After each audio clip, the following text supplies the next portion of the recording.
Ah, É, tá. então, posso falar? Posso começar? Sim. Hein, Paloma? Sim. Então, vou começar. Boa noite a todos, sejam todos bem-vindos aqui no canal do PSF, dos Psicólogos Sem Fronteiras. Eu quero agradecer a todos que estão aqui prestigiando essa nossa live, os nossos convidados, e vamos falar de dois temas muito importantes, muito em alta, muito em ênfase no mundo corporativo, né? São assuntos que têm a ver com todos nós, né? Da nossa vida, do nosso cotidiano profissional, nosso cotidiano pessoal. Vou falar rapidamente sobre o PSF. Os Psicólogos Sem Fronteiras, ele é um projeto, é uma OSC, que visa, principalmente, o nosso pilar principal é democratizar a assistência psicológica em projetos e momentos de grandes desafios humanitários. Então, nós buscamos estar presentes em momentos de catástrofes humanitárias, sejam essas catástrofes acarretadas por eventos climáticos da natureza, por guerra urbana, situações de comunidades civis e é o urbano que nós vivemos, que também nós temos aí grandes territórios e que precisam muito de assistência psicológica e que tem muitas necessidades, né? E falo necessidades sociais de várias situações. Então, o PSF é esta ação, é este projeto, formado por pessoas que estão dedicadas 100% a estarem presentes e construir essa grande corrente do bem, que a gente costuma dizer uma onda vermelha, que são os Psicólogos Sem Fronteiras. Hoje temos vários voluntários, pessoas especialíssimas, são as pessoas que são os voluntários, nossos voluntários de psicologia. Então, aproveito aqui para agradecer a cada um de vocês. Temos muitos, inclusive, voluntários querendo fazer parte, e para isso que estamos aqui, nesta live, falando de temas importantes, de temas inerentes à psicologia e às causas humanas, né? Bom, o tema que nós vamos abordar hoje fala sobre o burnout e o boreout. São duas... como é que eu posso dizer, doutores? São dois adoecimentos, né? Que são acometidos, aí vocês vão usar os temas mais apropriados, que são acarretados principalmente, são penosidades laborais, que são acarretados por esse ambiente de trabalho, né, de rotina, de cotidiano, que todos nós vivemos, né? Bom, eu vou apresentar aqui, nós estamos com a Darlene Barros, e o doutora Darlene Barros e doutor Roder Najib. A Darlene, eu vou deixar que cada um se apresente mais, mas, assim, doutor Roder Najib é mestre e doutor em antropologia, coordenador clínico do PSF, psicólogo atuante, com outras especializações, professor universitário da cadeira de psicologia. Doutor Roder, seja muito bem-vindo. O PSF agradece aí a sua presença. Aliás, o senhor já é presente nos nossos projetos, já faz parte aí muito ativo das nossas ações. Então, muito obrigada pela sua presença. Doutora Darlene Barros, psicóloga, gestora de RH, especialista em saúde mental e ocupacional, e, assim, tenho eu tenho certeza, muitas experiências, muitas informações, vai esclarecer muito do tema, porque as pessoas conhecem muito o burnout, mas o boreout pouco. Inclusive, ali na dinâmica de comunicação sobre a nossa live, as pessoas perguntaram, na Borealt, o que é? Falei, então, entre na nossa live, participe, que vocês vão entender um pouquinho, o tema é extenso, mas vamos aproveitar ao máximo para que vocês todos saiam daqui com conhecimento, com entendimento. Aproveito para lembrar, por favor, se inscrevam no canal, ativem lá o nosso sininho e, assim, participem, compartilhem o canal do PSF, porque é muito importante para as nossas causas, né? Para que cada vez mais pessoas, gestores, conheçam o PSF e as nossas ações no Brasil. Bom, vamos começar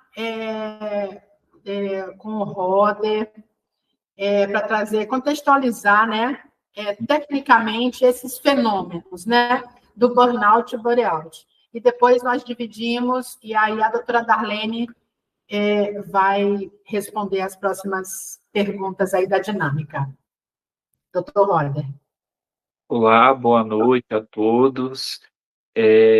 A doutora Luciana, que é a nossa diretora executiva, já fez a minha apresentação, então eu não vou me apresentar novamente, eu já vou direto para o cerne da questão, que é que todo mundo está curioso para saber o que é burnout, né?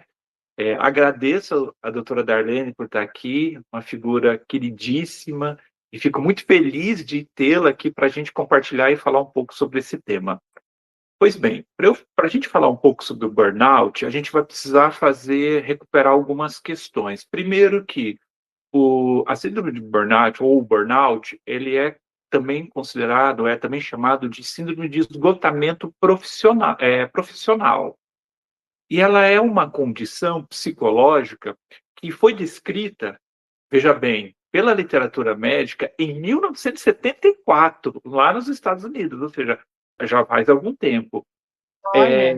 Essa síndrome, ela pode ser comparada a um quadro de estresse crônico decorrente do trabalho. E desde então a gente observa no mundo acadêmico e várias pesquisas acerca desse quadro, e todas essas pesquisas têm sido muito promissoras para explicar o que é o burnout e, mais do que isso, apontar os problemas que o mundo do trabalho apresenta. E aí eu vou trazer para vocês alguns dados que eu acho que vai enriquecer a nossa discussão.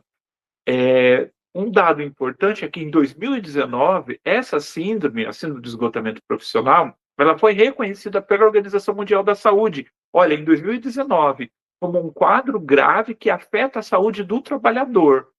E mais para frente, a gente vai observar, depois de 2019, que a Associação Mundial do Manejo do Estresse, ela indicou que 72% dos profissionais em atividade apresentam algum tipo de repercussão negativa às condições do trabalho. Trocando em miúdos, nós estamos falando de trabalhadores que apresentam manifestações físicas, emocionais e comportamentais decorrentes aí de uma exposição prolongada a fatores estressores. Mas o mais importante aqui para a gente, que eu acho que talvez seja interessante, é que em 2024, a gente está falando do ano passado, viu, gente? O INSS ele registrou quase 500 mil casos de trabalhadores afastados em decorrência de transtornos mentais associados ao trabalho. E o que torna esse quadro um pouco mais complexo e talvez mais difícil de manejar é que muitos trabalhadores, a gente está falando de 500 mil, mas muitos trabalhadores sequer chegam a procurar ajuda psicológica ou psiquiátrica porque eles têm medo do desemprego. E, a despeito da alta carga de estresse, muitos trabalhadores continuam trabalhando e até que a síndrome se apresente de uma forma que não tem como mais fugir dela. Mas, veja bem, eu preciso falar o que é a síndrome, e a melhor forma de falar o que é o burnout é falando sobre ele. Basicamente, o burnout, ele se trata de um estresse relacionado ao trabalho, que se torna crônico quando ele é mal manejado. E isso acontece porque Pensemos da seguinte forma: vamos imaginar um elástico. Esse elástico, ele vamos imaginar que você que esse elástico ele estica e volta, estica e volta. Essa é a maneira como o trabalhador se relaciona com o mundo do trabalho. Ele tem que manejar o estresse que o mundo do trabalho impõe a ele, e ele vai manejando esse estresse. Com o tempo, esse estresse, se esse estresse a qual ele é submetido é constante, e ele maneja mal, esse estresse se torna crônico e acaba evoluindo com um quadro de exaustão e prejuízo funcional. O estresse por si só, ele não é ele é uma resposta natural do organismo. Quando a gente está diante de um quadro, o estresse ele é a resposta. O problema é quando ele se torna uma resposta constante e persistente diante de determinados contextos. E isso faz com que gera impactos significativos tanto na saúde física quanto na saúde psicológica. Antes da nossa live, eu estava dando uma olhada em algumas falas, eu recuperei a fala do Dr. Drauzio, e ele fala em um momento sobre o burnout, ele usa exatamente, como eu mesmo coloquei, essa metáfora do elástico, que eu achei que é uma metáfora muito interessante, né? O elástico seria a maneira como, pensando metaforicamente, a pessoa responde ao ambiente, é como se o elástico fosse estendido, ele se estende várias vezes, chega um momento em que ele não volta mais, ele está esgarçado, e aí é quando a pessoa entra no quadro. E assim, complexo, né? Eu vou agora provocar aqui a doutora Darlene, vamos falar aqui, porque toda a tua explicação, né, fantástico, é isso que ocorre, mas eu fico pensando aqui, eu acho que o público também, é nossa rotina. Então, assim, todos nós temos que trabalhar. Até para a Darlene, eu não quero fugir aqui do nosso roteiro, mas assim, só uma consideração.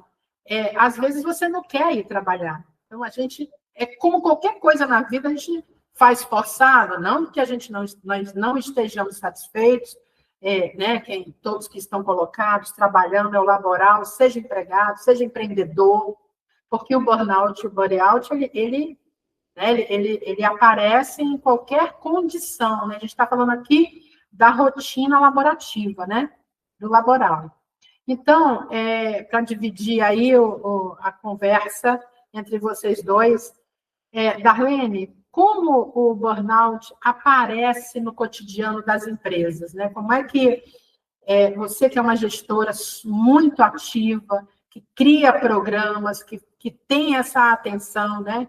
Que nós sabemos profissionalmente que a senhora realiza um belíssimo trabalho, muito atencioso, assistencial à saúde mental. Como é que ele aparece? O próprio colaborador, ele vem, ele anuncia um desconforto, ou são as duas coisas?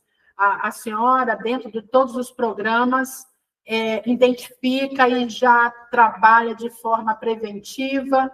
Como dica para as empresas?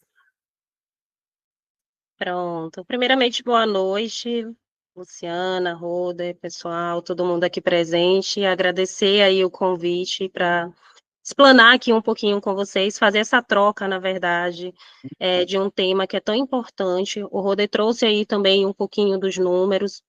E é claro que a nossa grande preocupação hoje, quando a gente fala de burnout também, que apesar de ser pouco falado, mas tem crescido os números também em relação a essa síndrome, é entender que esses números só crescem e que a gente, sim, precisa ter esse olhar prevencionista quando a gente fala de adoecimento mental como um todo. E quando a gente vem aqui para a questão do trabalho, Lu, e a gente falando aqui do burnout, o que é que a gente precisa observar? O burnout, ele surge normalmente de forma muito silenciosa.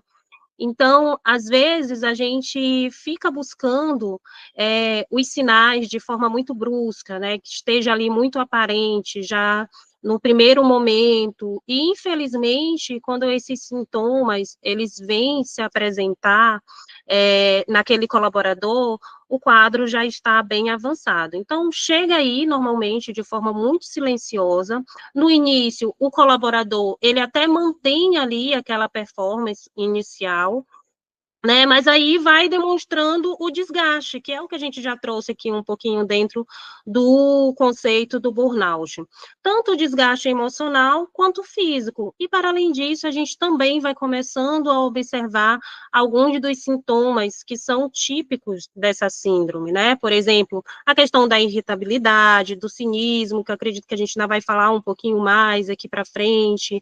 A queda da produtividade é muito significativa, né? E por isso que muitas das vezes, quando a gente começa a identificar alguns desses sinais no colaborador, a gente nem dá a devida importância, porque a gente relaciona ali a outras condições, acha que o colaborador mesmo está relaxado, está preguiçoso, que não quer fazer, mas a queda da produtividade, por exemplo, é um sinal importantíssimo, principalmente para aqueles colaboradores de alta performance. Eu tenho Pode falar, pode falar. eu tenho um colaborador de alta performance, e o que está acontecendo que agora ele está tendo aí uma queda significativa nessa produtividade.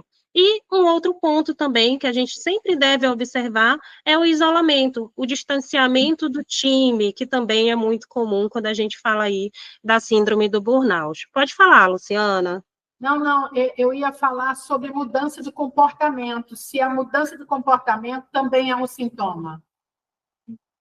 Sim, com certeza, Luciana, em todos os aspectos, né? Então, para além disso que a gente está trazendo, esse colaborador, ele começa a ter uma mudança de comportamento significativa naquele ambiente de trabalho, alterações de humor, ele também começa a ter aí uma coisa que é muito importante, né? O que antes era engajamento, agora vive ali uma sensação de só estar apagando incêndio. A pessoa ela perde o sentido de fato do trabalho e passa aí a funcionar muito, muito no modo automático, né? Então, é muito importante que a gente comece a observar logo ali no início esses sinais que eles vão aparentando no decorrer da jornada daquele colaborador que está nesse processo de adoecimento. Tá certo. É incrível, né? E ter que estar atento todas as lideranças e colegas, e em alguns casos, é como a senhora falou, é sutil, que ele começa silencioso e quando, né, vê, isso já transbordou enfim, já tomou proporções, né? Vamos voltar aqui ao Dr. Roder. Quando falamos em burnout, do que estamos falando na psicologia? Luciana e Darlene, a Darlene já mais ou menos já colocou um pouco sobre o que é o burnout. O burnout ele foi cunhado a partir do termo burnout, ele é feito uma analogia, mas diferente do burnout, que provoca um esgotamento, que tem como principal característica, o principal sinal, o esgotamento, o burnout, ele vem do termo em inglês bore, que significa tédio, sabe? Tédio, falta de motivação.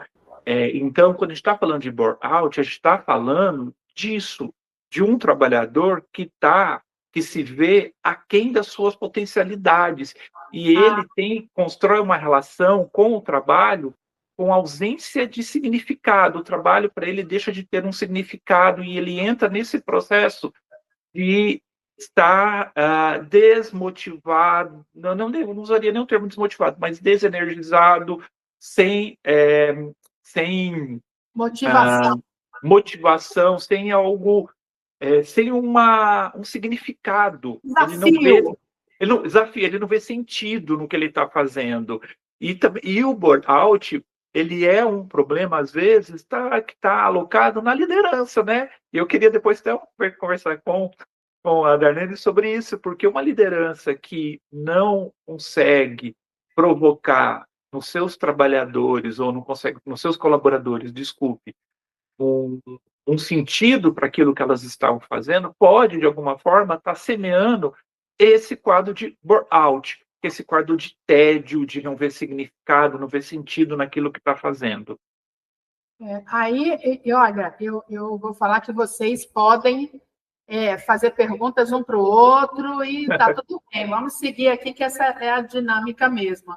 Eu queria só acrescentar uma ênfasezinha aqui na fala do Roder. Quando a gente fala de burnout, né, que a gente traz aí como a síndrome do tédio, né, Roder?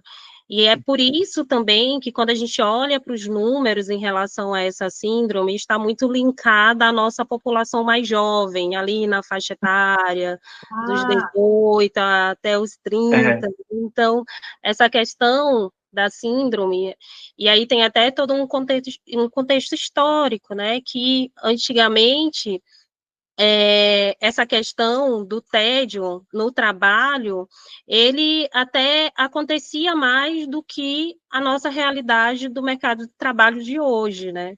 Mas a gente tem algo aí também social envolvido, né, Roda e Luciana, que é muito do que a gente tem hoje da nossa geração atual no mercado de trabalho. Então, quando a gente olha aqui para a síndrome do tédio, a gente vai relacionar também aí aos números que mostram que estão linkados aí, na verdade, a essa população mais jovem.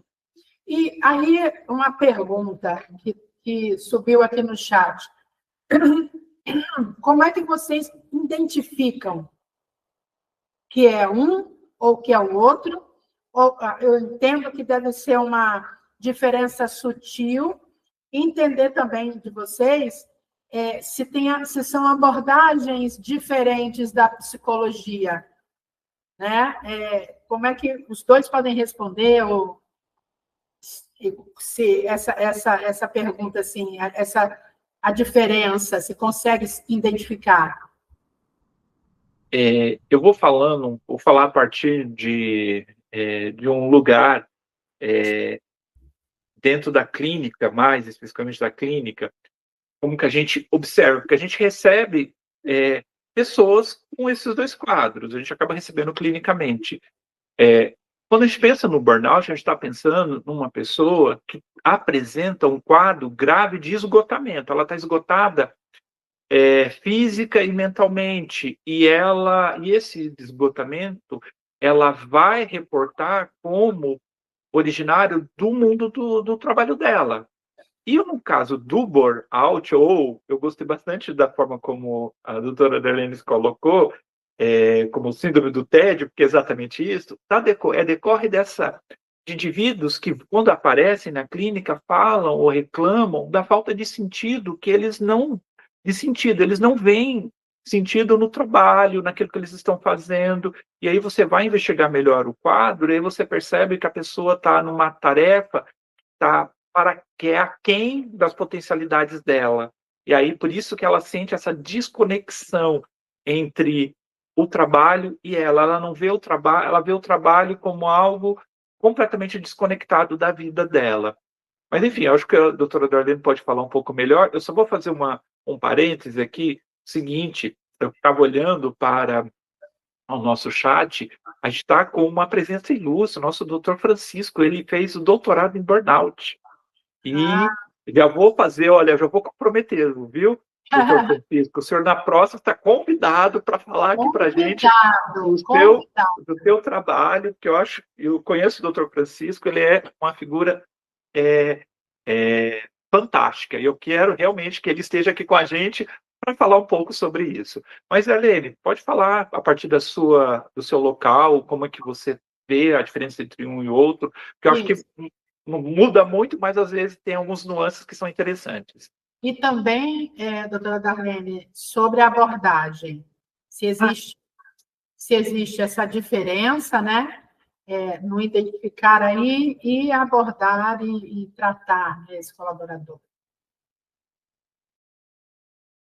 aqui, falando por mim, na minha atuação, né, a gente está dentro de um contexto organizacional e do trabalho, né, Luciana? Então, pessoal, para a identificação, a gente vai muito linkado aos sintomas. A gente está falando de dois termos, que apesar que são similares, têm significados diferentes, têm sintomas diferentes. Então, a partir da diferenciação desses sintomas, e dentro daquilo que o paciente traz para a gente, no momento ali do atendimento, da sessão, a gente vai conseguindo ali identificar o que é o burnout e o que é o bore-out, né? Dentro do contexto organizacional, o nosso número maior ainda está linkado à questão do burnout, eu acho até mesmo por essa falta de conhecimento e atenção que a gente não dá ao burnout, né, Roda, que fica ali um pouquinho mais de escanteio e a gente foca muito mais mesmo na questão do burnout. Então, quando o paciente chega para a gente trazendo alguns sintomas específicos, é muito importante que a gente tenha ali esse feeling, essa expertise e, é claro, o conhecimento, né? Entender o que é cada síndrome e onde que aquele sintoma vai se encaixar especificamente.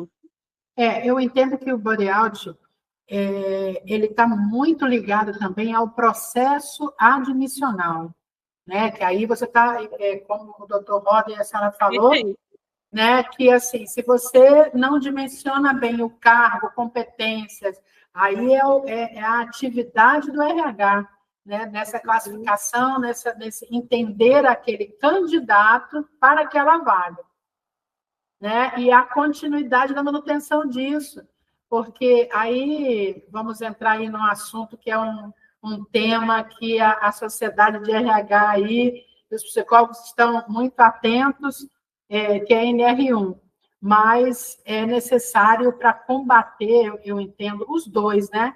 Ter essas atividades motivacionais, de comunicação, para aquele colaborador que tem uma atividade laboral que é repetitiva, cadenciada, né? Que é como os senhores falaram, não tem desafio, é algo muito repetitivo e mecânico, né? Então, acaba dando um esgotamento por isso, né? Interessante, muito interessante. Eu vou fazer uma pergunta aqui que também é para os dois e é muito complementar, eu tenho certeza. Quais os fatores de riscos psicossociais previstos na NR1 que contribuem, vou falar graduado, porque eu acho que todos os fatores que estão linkados, eles contribuem, mas eu acho que tem alguns fatores que o top 10, né? São os primeiros, os mais, como é que eu posso dizer, penosos para os colaboradores. Começando aí, doutor Roder. Doutora Luciana e doutora Darlene, se a gente parar para pensar no caso do burnout, é a exposição contínua. E aí eu vou pegar algo muito que parece algo simples, mas na verdade tem um impacto. Provavelmente os casos de burnout, eles se multiplicaram quando a gente começa a não se desligar do trabalho. Você está em casa, você saiu do trabalho, mas você continua trabalhando no seu celular, ou seja, então você continua exposto aos estressores do trabalho de uma maneira constante. Então isso tem um impacto. Quando a gente pensa na NR1, quando a gente pensa nos riscos psicossociais, a gente tem que entender que o trabalhador ou colaborador, quando ele deixa o trabalho, ele tem que deixar o trabalho mesmo naquele local. O celular ou as demandas do trabalho têm que ser designadas esgotadas. Porque se ele tiver sempre à disposição ou sempre exposto, então ele vai, em algum momento, desenvolver algum tipo de estresse crônico por conta da excessiva exposição àquelas demandas. Então, talvez, quando a gente pensa na NR1 e nos riscos psicossociais, talvez o ponto que eu acredito que posso colocar é delimitar ou colocar as coisas nos seus devidos termos. A carga horária do trabalho foi X, chegou em casa, desliga o celular, vai fazer alguma outra coisa, vai trabalhar vai pensar em outras coisas que não trabalho, para se desligar e deixar de se expor àqueles estressores. No caso do burnout, a questão falando mais ou menos de TED, eu penso, e aí a doutora Luciana falou algo bem interessante, que falou da questão da seleção, e eu também pensei aí na questão das lideranças, quando elas não se posicionam de modo a perceber essa desconexão, ou elas dão uma demanda que está para quem das habilidades ou das capacidades do colaborador. E aí essa desconexão pode ser gerada a partir de um perfil de liderança que não considere essas particularidades. E começa desde a seleção mesmo. A doutora Luciana pontuou perfeitamente. Começa na seleção e vai persistindo ao longo de todo o processo. Isso. É isso, né, doutora Darlene? E eu entendo até isso, Rodrigo e Luciana, como uma responsabilidade colaborativa, né? A empresa vai ter o seu papel aí em ajustar a carga horária de trabalho, as demandas desse colaborador, e a gente também precisa aí conhecer quais são os nossos limites dentro desse processo, né? Até onde eu posso ir, até onde eu posso absorver essas demandas extras que estão vindo, né? E a gente percebe, Luciana, no ambiente corporativo, principalmente, e até trazendo um pouquinho das realidades que eu conheço, que hoje os colaboradores, eles têm ainda essa dificuldade de se posicionar em relação a esses limites, né? Muitas das vezes, quando a gente chega nessa questão do adoecimento com o burnout, é porque ali os limites não foram respeitados. Então, todos os limites foram ultrapassados, de sobrecarga de trabalho, de jornadas excessivas também, dos nãos que às vezes a gente não consegue falar dentro desse ambiente corporativo e que só vai agregando, e chega uma hora que a gente não dá conta, né? Chega uma hora que, de fato, o corpo começa a dar resposta junto com a mente, quando a gente espanta aí, já estamos no processo de adoecimento.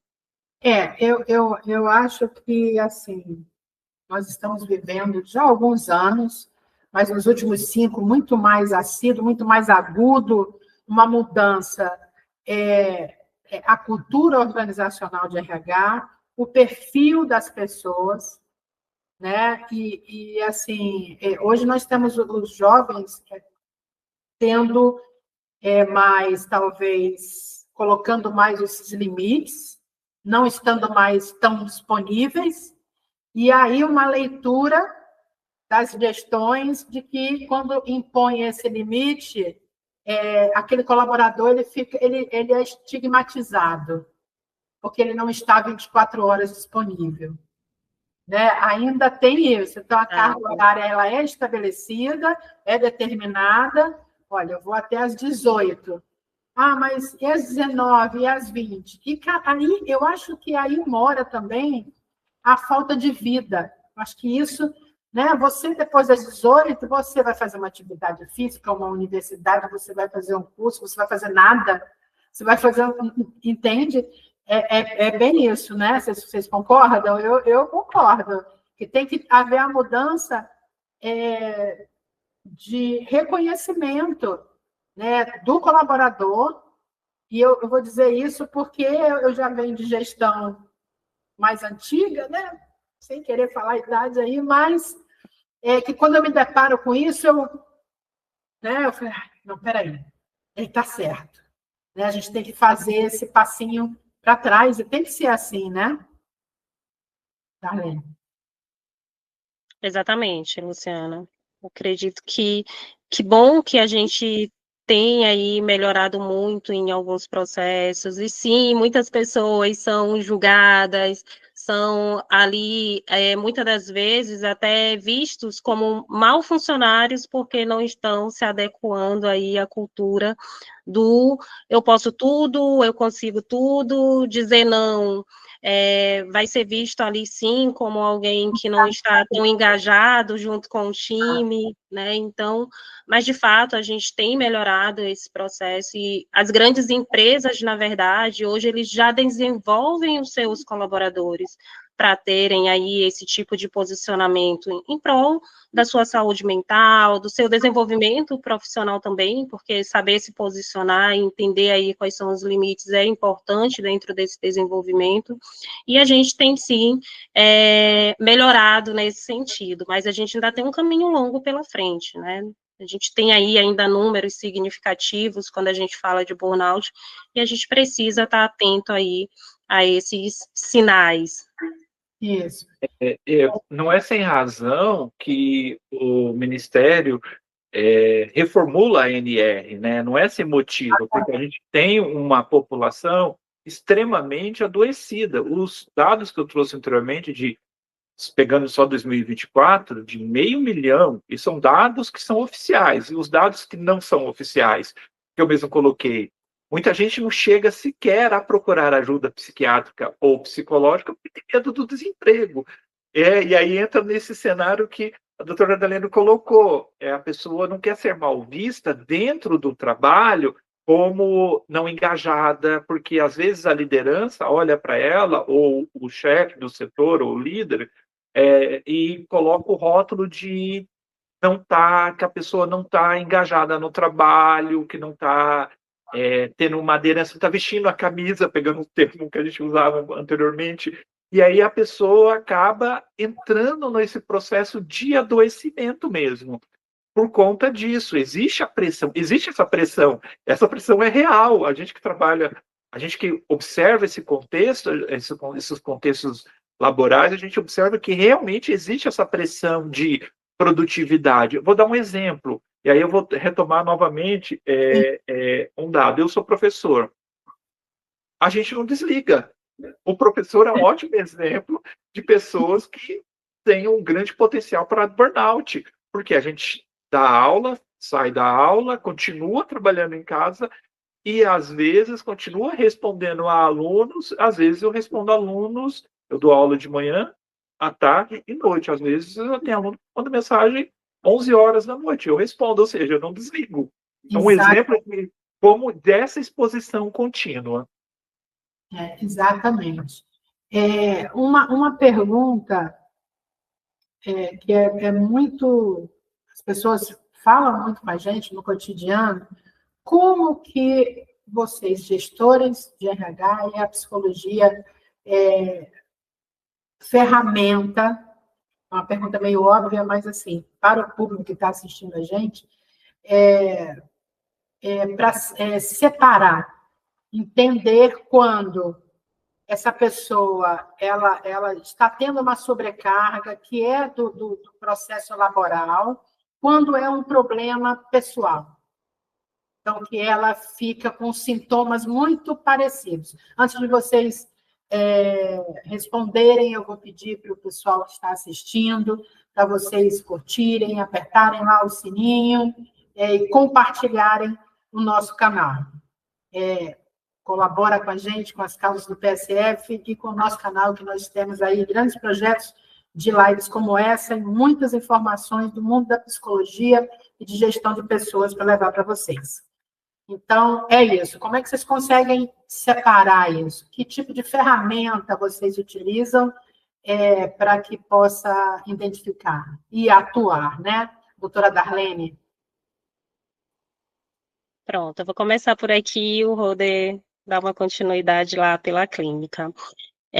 Lu, hoje, o que eu acho importante, e dentro até das organizações, eu sempre levo isso como essencial. Primeiramente, o líder, ele precisa conhecer o seu time.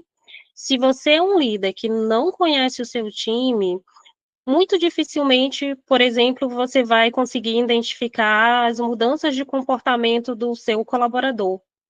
E até em casos mais críticos, até que ele, por exemplo, caiu a produtividade. Ah, Darlene, isso é impossível. Como que o líder não vai saber que o colaborador dele está caindo ali a produtividade.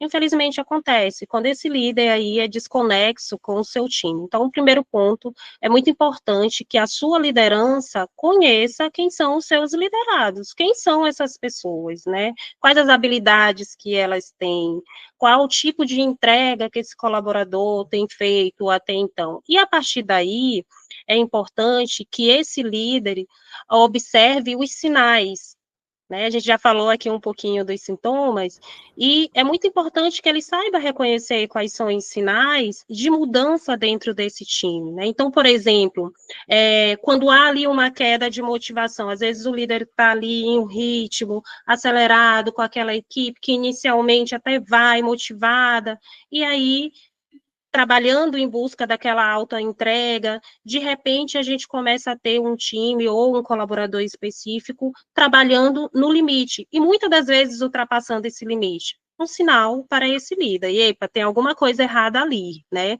Para além disso, a gente fala muito também dos afastamentos, né? Aquele colaborador, ele começa a ter um distanciamento mais daquele clima, porque ele já não consegue se engajar ali no mesmo ritmo, porque ele está cansado, ele está exausto.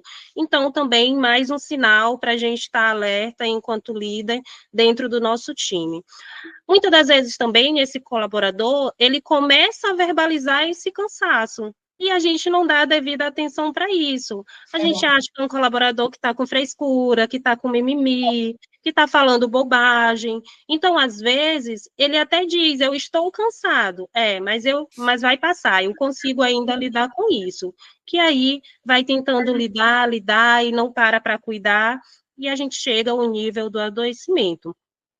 E tem um ponto também que eu acho que é muito significativo, que o líder, ele consegue observar e que, às vezes, ele invalida esse sinal, que é, por exemplo, quando o colaborador, ele é de alta performance, porém, ele começa a ter, de forma recorrente, erros muito simples naquela atividade que ele já executa. E aí a gente prefere ter um olhar de que ele está ali fazendo de qualquer jeito, que ele não está dando atenção, que ele não quer fazer.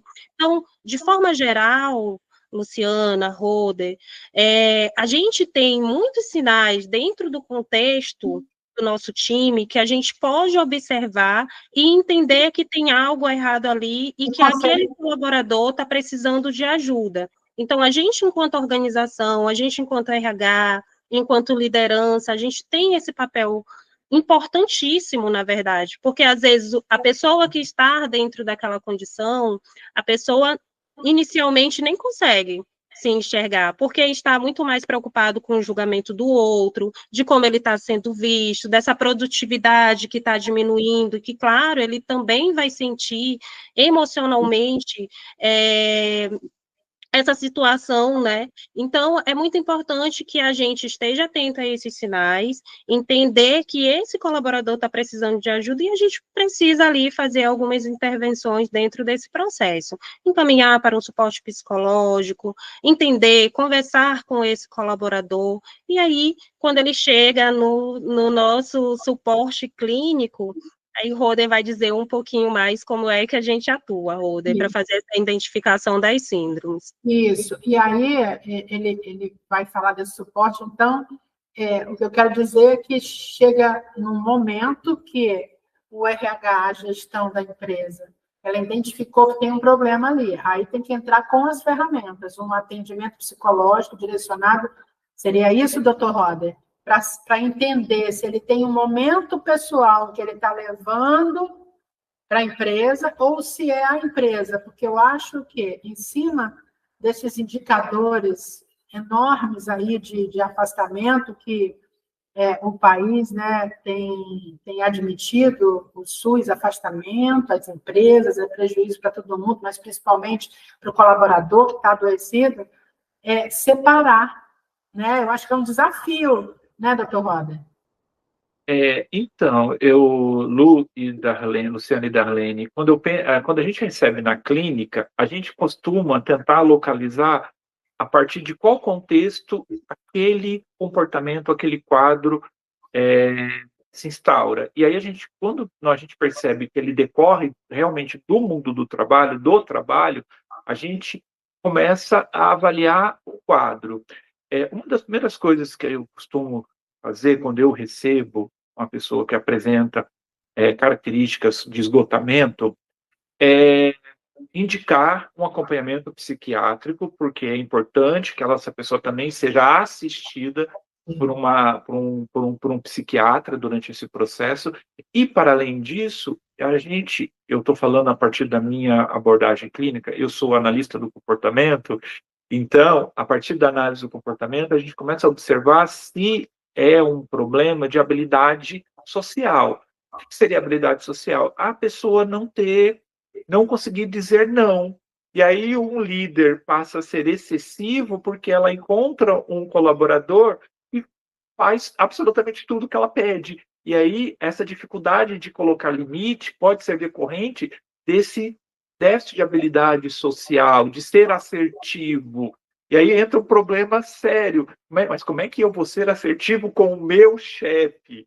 E aí entra uma questão que também envolve relação de poder. Mas, clinicamente, a gente trabalha, pensando a partir da análise do comportamento, treino de habilidade social e trabalha também a pessoa para que o sujeito consiga se desligar do trabalho assim que ele deixa o trabalho. Porque acho que a Luciana colocou bem, e a Darlene também, a pessoa, quando ela chega, ela tem que ter outros interesses, ela tem que procurar assistir uma série, ou é ler um livro, ou é sair com os amigos, mas não amigos do trabalho, porque aí você vai trazer o trabalho de novo para o mesmo contexto. Mas é tentar diversificar ou tentar se encontrar ou se colocar em outros lugares. A partir da clínica, a gente observa dessa forma, mas aí a gente tem abordagens que vão trabalhar a partir de outros olhares. A cognitivo-comportamental, a psicanalítica, as psicoterapias humanistas, mas todas elas vão concordar, eu acredito, em trabalhar com esse esgotamento. Elas vão entender que o esgotamento que é o problema. Eu vou fazer uma pergunta que sai do roteiro, adoro fazer isso. O Roder já participou de várias lives comigo. Mas é uma pergunta, é um tiro. É assim, vocês acham, na gestão de pessoas, de RH, o Dr. Roder como professor e atua na clínica, que a tecnologia, o uso das telas, elas de alguma forma contribuem com esse adoecimento e essa sobrecarga neural e psicológica? Eu acho que eu vou escutar um coro assim. Sim! Sim! Sim, né? É um ofensor externo, né, gente? Eu ontem participei na minha faculdade onde eu trabalho de algumas bancas, de algumas defesas de trabalho de conclusão de curso, e 2 dos trabalhos versavam sobre o excesso de telas e quais são os impactos que o excesso de telas tem tido nos sujeitos. E exato, se a gente parar para pensar, é a exposição contínua. Se a gente tem uma exposição contínua, a gente vai se estressar por conta dessa exposição contínua. Então, de certa forma, a gente pode pensar numa relação sim, Lu. Quando a gente pensa no excesso de telas. Aí, trazer para Darlene para ver o que ela acha sobre isso. E digo mais, né? A gente está falando de um tema que vai estar aí direcionado ao uso de telas. Quando a gente tem muitas empresas que, pensando aí na praticidade, hoje utiliza como meio de comunicação o quê? O WhatsApp. Essa semana eu conheci uma pessoa que tinha simplesmente 59 grupos de WhatsApp, grupos corporativos de várias. Como que gerencia? Não gerencia. Ele falou assim, Darlene, eu chego em casa, e aí eu tomo um banho e eu vou ver os grupos, o que passou, se tem alguma marcação, porque ele passou o dia todo naquele ambiente de trabalho, desenvolvendo as suas atividades, ele não vai ter condição de gerenciar 59 grupos. E aí, às vezes, ele vai dormir de madrugada vendo os grupos de WhatsApp, vendo se tem alguma mensagem, se passou alguma coisa. Então, aqui eu só estou trazendo um exemplo, o Roda já trouxe aí, né, uma fala importante também sobre isso, mas quando a gente traz aqui para um ambiente de trabalho, a gente está com o nosso cérebro ali o tempo todo conectado, né, nas telas, vendo o WhatsApp, vendo se chegou mensagem, se chegou alguma demanda, além do nosso computadorzinho aqui na nossa frente, tem o celular, e muitas das vezes, quando chega em casa, a gente dá essa continuidade de jornada naquilo que a gente não deu conta de acompanhar nas telas, ali no nosso horário de trabalho. Então, com certeza, Luciana, isso aí não tem nem o que a gente questionar que não, né? Infelizmente, é nocivo demais. É como a gente sempre fala, né? Se não tem equilíbrio, porque tudo são os excessos. A gente está falando aqui de excessos, né? Então, se não tem esse equilíbrio, com certeza vai trazer aí um dano significativo. E outra coisa, a tela, ela vampiriza a gente para ficar ali na roletinha ali, né, dos acontecimentos da vida alheia, gente. Isso é uma realidade. E aí, às vezes, também, a empresa proíbe, porque, assim, de verdade, a gente está falando ali de atenção.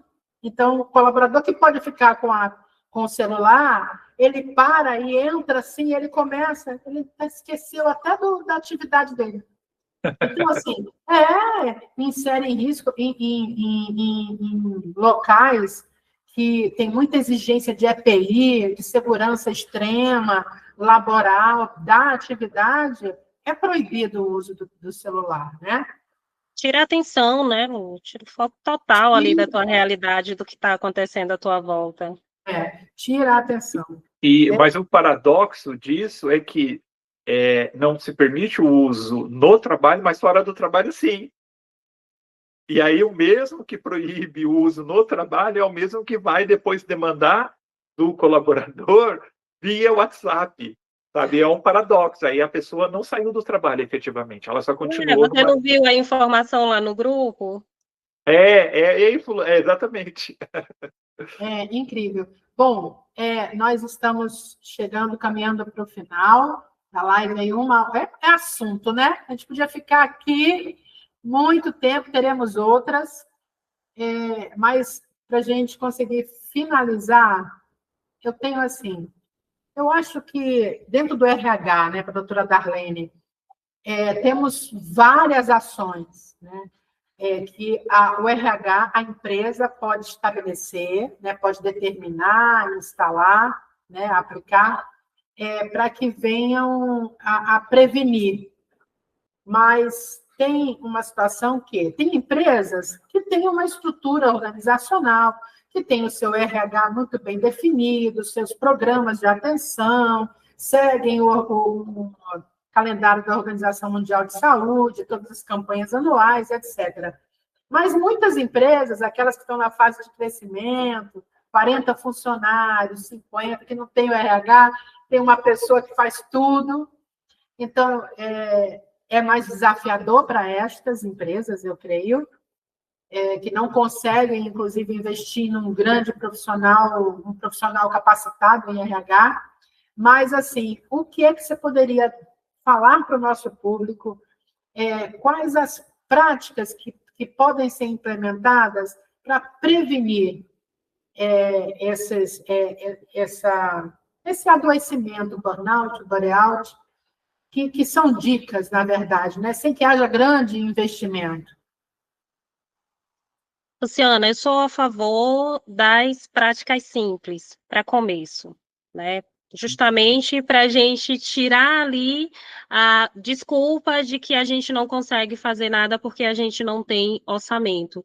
E a gente tem muitas práticas que são simples de serem implementadas nas nossas organizações que vão aí servir de prevenção, né? E aí, já até falando mesmo de cuidado de saúde mental como um todo, quando a gente fala aí do ambiente de trabalho. Então, por exemplo, quando a gente fortalece os canais de escuta e comunicação na nossa empresa, não preciso ter grandes investimentos para fazer isso. E olha que impacto significativo que eu vou ter dentro da minha organização com canais de comunicação e escuta muito bem estabelecidos, né, organizados, funcionando, com comunicações claras, ativas. Isso é muito importante. Eu também gosto muito de trazer, Luciana e Roder, a questão dos feedbacks estruturados e frequentes, uma ferramenta importantíssima, significativa aí para o ambiente organizacional e que às vezes... É valorização, Darlene? Oi? É valorização? Esse feedback é valorização, você quer dizer? Eu gosto de dizer que feedback é tudo, né? Você dar direcionamento para o seu colaborador, é você valorizar o que ele está fazendo de melhor, é você acompanhar o desenvolvimento desse colaborador, dizendo quais são os pontos de melhoria ali dentro do processo que ele executa. Então, assim, o feedback, ele é uma ferramenta multi, né? Vai trazer aí vários benefícios e que você também não precisa ter grandes investimentos, às vezes zero investimento para você executar dentro da sua empresa. Eu gosto também de falar sobre a estimulação da autonomia e da participação desses colaboradores nas decisões, né? Tirar aí um pouquinho a centralização de tudo que acontece nessa empresa, de a decisão única é de quem está lá em cima. Então, quando a gente tem esse olhar, essa escuta, essa distribuição de autonomia, eu acho que também, eu acredito que seja algo muito importante.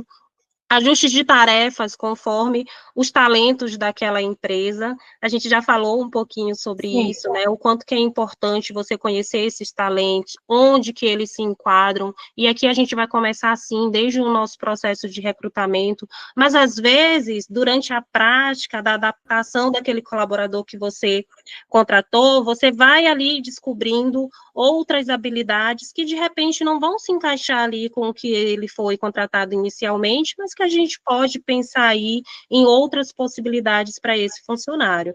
Então, acho que também é uma prática importante e muito cabível, tá?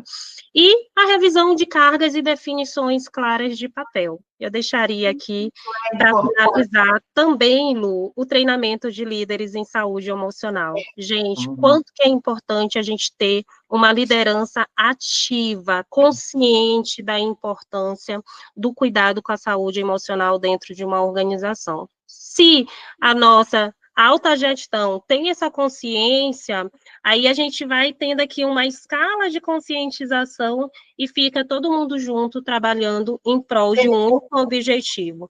Então, liderança consciente, liderança pelo exemplo, e aqui eu fecho dizendo que a gente ganha aí muitos e muitos benefícios, na verdade, quando a gente fala de cuidado à saúde mental dentro das nossas organizações. E aí você percebe que a gente não tem custo para isso. A gente está falando de conscientização, a gente está falando de comunicação, de habilidades, e a gente precisa mesmo entender, Luciana, que a saúde mental, ela tem gritado por socorro. E se a gente não tem esse olhar, né, infelizmente os números só crescem e as pessoas adoecem cada vez mais e, consequentemente, a gente vai ter também um mercado de trabalho prejudicado, com menos produtividade, com menos resultados, porque o nosso olhar ainda está muito focado para os números, esquecendo que para que eu alcance esses números, eu preciso ter pessoas saudáveis trabalhando na minha empresa. Então, a gente precisa agir. Essa que é a verdade. Nossa, e ainda tem algumas pressões aí de que a inteligência artificial vai tomar o lugar do humano, e, inclusive, nós estamos vendo uma pessoa que é um especialista em IA, enfim, vamos trazer aí esse tema para o nosso portal, e é isso, essa pressão aí, porque as pessoas estão começando a rejeitar, eu não sei se vocês já tiveram essa escuta, rejeitar o CLT. Não, trabalhar de carteira assinada, tem isso, de não querer por conta disso, porque todos esses tópicos que você falou não requer investimento. A não ser que você tenha que realmente pagar uma consultoria, realizar um aconselhamento, direcionamento, né? Para que essa liderança consiga se repor, né, se reconstruir sobre de como liderar, né, de forma eficiente, mas que principalmente valorize o humano, né, o colaborador que está ali, porque é ele que constrói as grandes organizações. Então, a tecnologia está aí, mas não substitui, não nos substitui. Eu acho que nunca nos substituirá, né? A gente tem que ter essa consciência. E aí, doutor Roder, para nós concluirmos aqui a nossa live, quais as suas dicas para nós criarmos um ambiente psicologicamente seguro dentro das limitações da empresa? Assim, sem grandes investimentos ou tendo ali uma condição, né, de fazer algo. Eu vou partir para uma fala similar à da Arlene. A gente tem que optar pelo simples, para aquilo que é possível, para aquilo que é viável de fazer, para não termos dificuldades nesse processo. E aí, antes de qualquer coisa, eu só quero mencionar o seguinte: às vezes essa recusa à CLT está dizendo uma outra coisa, é a recusa a um ambiente adoecedor. As pessoas estão se recusando a entrar num ambiente que elas já veem de antemão que é adoecedor, que ela vai sair ficar adoecida. Então, elas estão fazendo, na verdade, um cálculo racional. Ou seja, será que vale a pena para eu ganhar X adoecer? E aí, elas, fazendo esse cálculo, elas tomam a decisão a partir desses cálculos. Pois bem, o simples aqui é exatamente você... eu vi aqui rapidamente no nosso chat, alguma pessoa falando sobre nós saímos de uma da esfera da produção e para uma esfera da performance. Eu acho interessante, talvez seja um tema com o qual a gente possa trabalhar em uma outra live. Eu vou enfatizar exatamente esses pontos. A gente precisa delimitar áreas, a gente precisa delimitar, estabelecer limites, e esses limites precisam ser estabelecidos pela gente. As pessoas têm uma ideia equivocada quando elas pensam em limites. Elas pensam que o limite tem que ser estabelecido pelo outro. Por exemplo, quando ela diz o seguinte: fulano, não faça isso comigo, Beltrano, não faça isso comigo. O fulano e o Beltrano vão fazer. O limite é você que diz. Se fulano e Beltrano fizer, você vai sair da relação ou da situação. É você que tem que empoderar-se ou tomar a posição ativa para se colocar. O limite é uma posição ativa. É você dizer até onde você vai. E se o outro ultrapassa, ele tem que sofrer uma consequência. Ele é consequencializado. Ou seja, uma das consequências é você simplesmente deixar de fazer algo.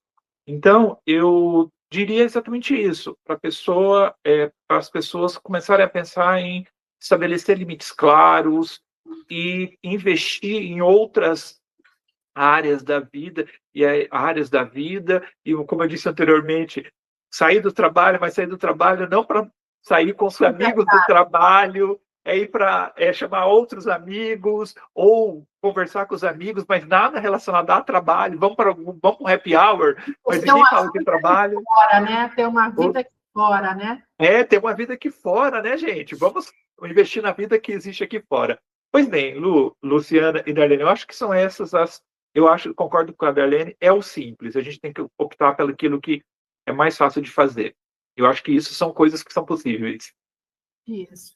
É isso. Eu abro aqui para o nosso público, se eles quiserem fazer alguma pergunta para vocês responderem. Nós abrimos aqui a chamada, relembrando, para que vocês deem lá o joinha no nosso canal, compartilhem e, assim, volto a dizer, teremos temas muito incríveis, pessoas do mundo da psicologia, do mundo da gestão de pessoas, e outras áreas que estão diretamente ligadas a pessoas.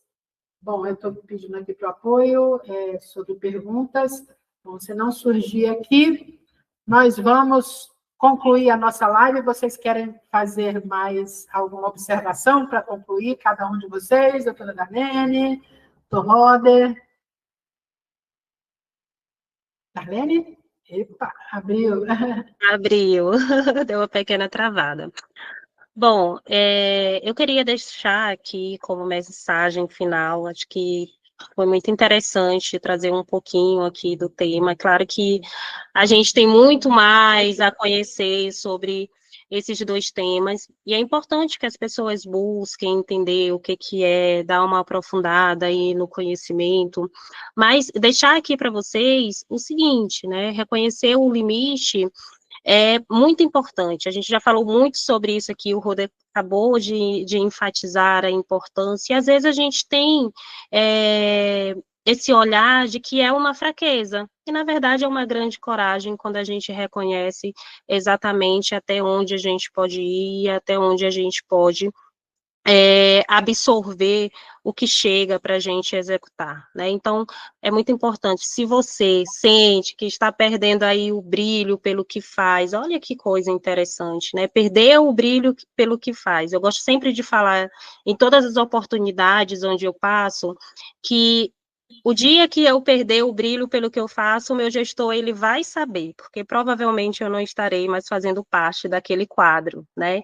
Então, é uma mensagem aqui também que eu deixo para você, né? Se você sente que está aí perdendo o brilho pelo que você faz, busque apoio, não espere chegar ao seu extremo, né? Cuidar da saúde mental, gente, é um ato de responsabilidade profissional, pessoal, e também deixo aqui um recado, Luciana, para os nossos líderes, para os nossos RH, caso tenha também por aqui, que a saúde mental ela não é um custo, né? É um investimento. Então, gosto de dizer que é um investimento na continuidade humana das empresas. Então, a gente trabalha com pessoas. Ter esse olhar de que é um investimento que a gente precisa cuidar, infelizmente, hoje a gente precisa cuidar porque, de alguma forma, adoecemos essas pessoas. Então, estejamos atentos, nós, com nós mesmos, né, da nossa saúde mental. Gosto de dizer que é uma responsabilidade colaborativa, a empresa faz a parte dela, mas a responsabilidade maior está com você. Se conhecer, olhar para si e se cuidar. E é isso. Obrigada, viu, Luciana, Roder, foi muito bom estar aqui com vocês. Roder? Eu também quero agradecer mais uma vez pela oportunidade de compartilhar um pouco do que a gente discutiu aqui com todo mundo. Agradecer as pessoas que participaram do chat e reforçar o convite ao doutor Francisco, né, doutor Francisco, se eu estiver ainda na nossa assistência, para participar de uma live que a gente discuta a questão do burnout.